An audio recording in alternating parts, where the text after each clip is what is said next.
And why do you say the trials are the most important part of the HSC?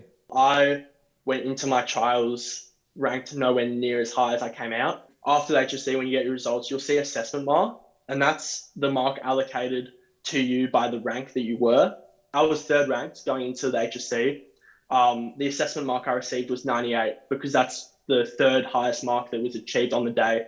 But the actual exam mark I got was a 97 in the HSC. But then it rounds out to an HSC mark of 98.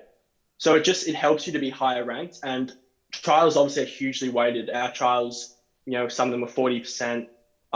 You can make a lot of ground in those trials. And did you have much of a break between the trials and the HSC? Do you remember how many weeks it was you had off before you started going again? Because obviously burnout's a real thing. And, I think Yeah. some students feel like just after trials, got to start preparing for the HSC. But it is really important to let your brain kind of recharge, to get some of that social life back into play. So what was your approach to that? Yeah, look, we were still in lockdown. But I'm not proud of it, but I had a month off. It started as a week off, and it turned into 2 weeks off. And then my dad started getting annoyed at me and turned into three, and then eventually four. And then before I knew it, we had like 6 weeks to the HSC, and I was kind of stressed. Because what they don't tell you is you come out of trials and you pretty much forget everything. Like you will have to run over every piece of content again, 100%. But I think that's a really important just fact and an insight even, that you might think, oh, I'll give myself a week off and then I have to get into it, but you actually don't, and to still go well. Like, sometimes it can be counterproductive to start earlier than later.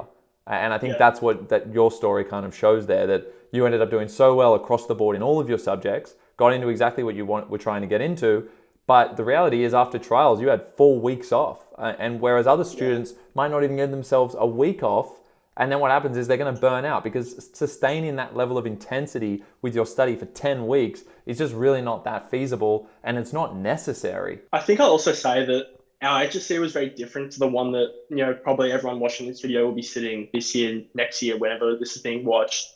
Most schools do trials at the start of term three, kind of weeks 1 to 3 or 2 to 4. We always do it at the very end of term three. So our trials always encompass all the content being taught. But saying that, our HSC was pushed out by a month. So I kind of had that extra time to kind of flounder and waste.